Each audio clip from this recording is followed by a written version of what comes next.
Guys, welcome to this channel. तो आज का सनराइज़ देखने के लिए हम बाहर आए हुए हैं पार्क में। एंड घर जाने के बाद तैयार होके पूजा कर लिया, क्लीन कर लिया पूजा एरिया को। एंड अब हम बैठेंगे पढ़ने। एंड मैं अब खाऊंगी पहले, एंड फिर पढ़ने में पहला स्लॉट करूंगी न्यूज़पेपर का। ये तो पता चल गया कि न्यूज़पेपर को अवॉइड नहीं किया जा सकता, इग्नोर नहीं किया जा सकता है। अब यूपीएससी में न्यूज़पेपर का बहुत बड़ा, अब क्या मतलब पहले भी बहुत बड़ा रोल था, बट पहले ऐसा होता था हम मैगजीन्स के थ्रू कवर कर लेते थे चीज़ें, बट अब नहीं हो रहा है क्योंकि बहुत डीप में पूछा जा रहा है हर चीज़ एंड फैक्ट्स वगैरह। तो न्यूज़पेपर कवर करेंगे तो ज़्यादा अच्छे से होगा। एंड अगर रैंक लाना है तो न्यूज़पेपर मस्ट है। तो अगर आप लोगों ने भी अभी तक न्यूज़पेपर स्टार्ट नहीं करा है तो this is the correct time to start the newspaper. जो बिगनर्स हैं उनको भी अब न्यूज़पेपर स्टार्ट कर देना चाहिए। एंड आज का वीडियो काफ़ी दिनों बाद आ रहा है बिकॉज कुछ दिनों से मेरी बहुत तबीयत ख़राब थी, तो मेरा उतना प्रोडक्टिव डे नहीं जा रहा था। तो मुझे जितना टाइम मिल रहा था मैं उस चीज़ को अपने पढ़ाई में इन्वेस्ट कर रही थी, रिकॉर्ड वगैरह नहीं कर रही थी।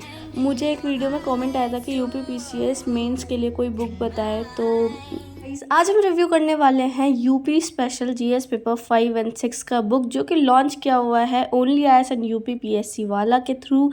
तो देखते हैं ये बुक कितना हेल्पफुल हो सकता है। स्टार्टिंग में जैसे मैंने खोला वैसे कंटेंट आ गया, एंड कंटेंट के बाद फिर ये सेक्शन वाइज चैप्टर्स डिवाइडेड है, जैसे आर्ट एंड कल्चर सेक्शन 1 में, उसके बाद पॉलिटी वगैरह। बट सबसे पहले हम देखते हैं कंटेंट। एंड सबसे पहले यूपी स्पेशल जीएस पेपर 5 का इंडेक्स। एंड इसमें हिस्ट्री वगैरह, art and culture, political system of UP, special state selection criteria वगैरह, लोकल सेल्फ गवर्नमेंट, ये पूरा अच्छे से एक्सप्लेन कर रखा है। एंड लास्ट में एक्सरसाइजेस भी दे रखे हैं इस पूरे पेपर का। एंड उसके बाद है यूपी स्पेशल जीएस पेपर 6। इसमें भी बहुत अच्छे से economy, agriculture, population, census UP का समझा रखा है एंड बहुत अच्छे से एक्सप्लेन कर रखा है। National park and wild life sanctuary and उससे रिलेटेड जो गवर्नमेंट ने स्कीम वगैरह लॉन्च किया है वो सब भी एक्सप्लेन किया हुआ है। तो जैसे ही फर्स्ट चैप्टर खोला वैसे मुझे एक महाजनपदा का मैप दिखा। एंड आगे बढ़ते हैं, पॉइंट वाइज एक्सप्लेन किया हुआ है ताकि हम इजीली समझ जाए चीज़ों को। बुक में काफ़ी इजी वर्ड्स में एक्सप्लेन किया हुआ है, बहुत ही इजी इंग्लिश है जिससे हमें समझने में ज़्यादा मुश्किल नहीं होगा। एंड एक चीज़ जो मुझे अच्छी लगी, इस बुक में ना भर भर के मैप्स दिए हुए हैं, फोटोज़ दिया हुआ है, डायग्राम्स, माइंड मैप्स दिया हुआ है, जिससे हम ज़्यादा अच्छे से याद कर पाते हैं। एंड हमें लॉन्ग टर्म भी ना मेमोरीज में रहता है ये फ़ोटोज़, माइंड मैप्स वगैरह। मतलब मैं जो पेज खोल रही थी ना बहुत ही ज़्यादा अच्छे से एक्सप्लेन किया हुआ है माइंड मैप्स वगैरह। एंड रिवीजन में भी उतने ही हेल्पफुल होते हैं ये सारे। ये बुक काफ़ी ज़्यादा इंगेजिंग है। लाइक मैंने और भी सारे इतने कॉम्पिटिटिव बुक्स देखा है, उन सारे बुक्स में भी ना इतने मैप्स, डायग्राम्स नहीं होते हैं, जिसकी वजह से वो बुक्स बोरिंग हो जाती है। बट ये बुक काफ़ी अच्छा लग रहा है यार।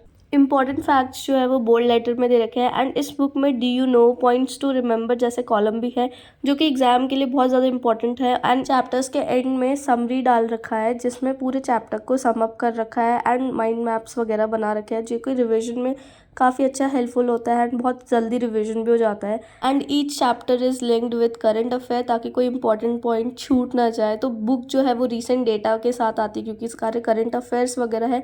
पीवाईक्यू के साथ साथ इसमें एक्सपेक्टेड क्वेश्चंस वगैरह भी डाला हुआ है, जो मुझे काफ़ी पर्सनली बहुत अच्छा लगा क्योंकि हम हमेशा एग्जाम में तैयारी उस सेंस में करते हैं कि इस टाइप का क्वेश्चन बन सकता है। तो एक्सपेक्टेड क्वेश्चन दिया हुआ है, एक एक पॉइंट को डिटेल में एक्सप्लेन कर रखा है बेटर एंड डीप अंडरस्टैंडिंग के लिए। तो लिंक मैं डिस्क्रिप्शन में डाल देती हूँ, अगर आप इंटरेस्टेड हो तो जाके खरीद सकते हैं।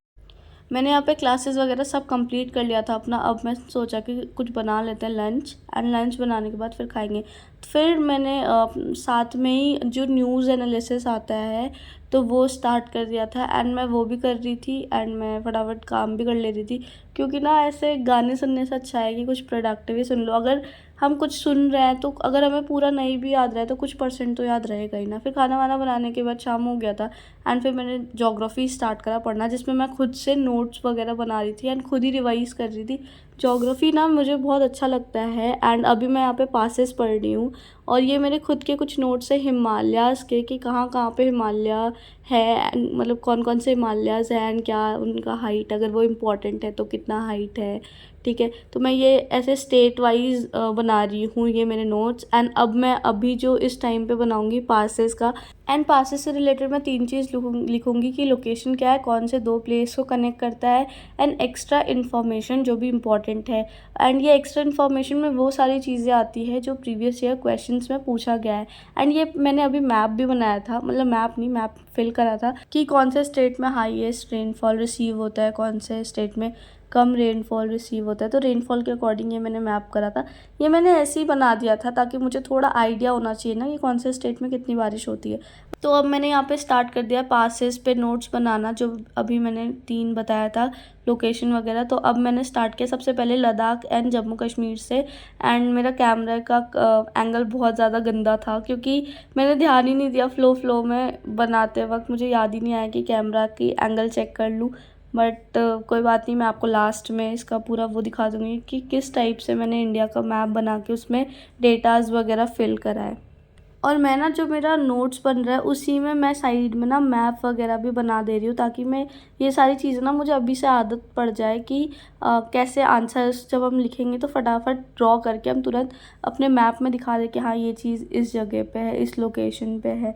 तो ये मेरा कुछ ऐसा नोट्स बनाया मैंने। ऑल्दो ये मैंने अभी बहुत जल्दी जल्दी में रफ बनाया है, पर आंसर जब हम लिखते हैं तब बहुत प्रॉपर वे में बनाना होता है। उसके बाद हम पहुंच गए अन्नू के वहाँ, क्योंकि मैं बहुत दिन से बीमार जैसी थी, मेरा मूड भी बहुत ख़राब हो रहा था।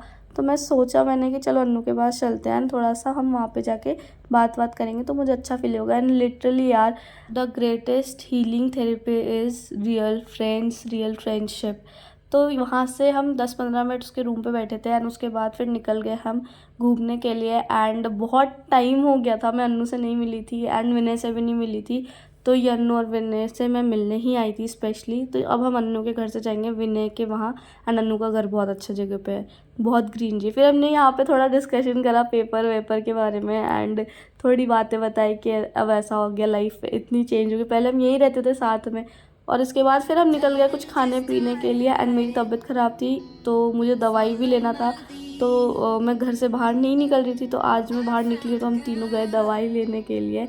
एंड फिर दवाई लेने के बाद हम चलेंगे घर पे, क्योंकि तबीयत ठीक नहीं है तो हम कुछ ठंडा नहीं पी पा रहे हैं और गर्मी बहुत हो रहा था। तो मुझे अब गर्मी होने लग गया था।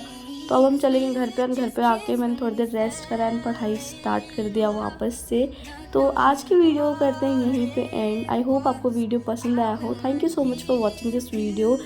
मिलते हैं नेक्स्ट व्लॉग में। Till then keep studying and अगर कुछ भी डाउट हो तो कमेंट करके बताना। आई विल मेक श्योर कि मैं आपके कमेंट्स देखूँ एंड रिप्लाई करूँ। Bye bye.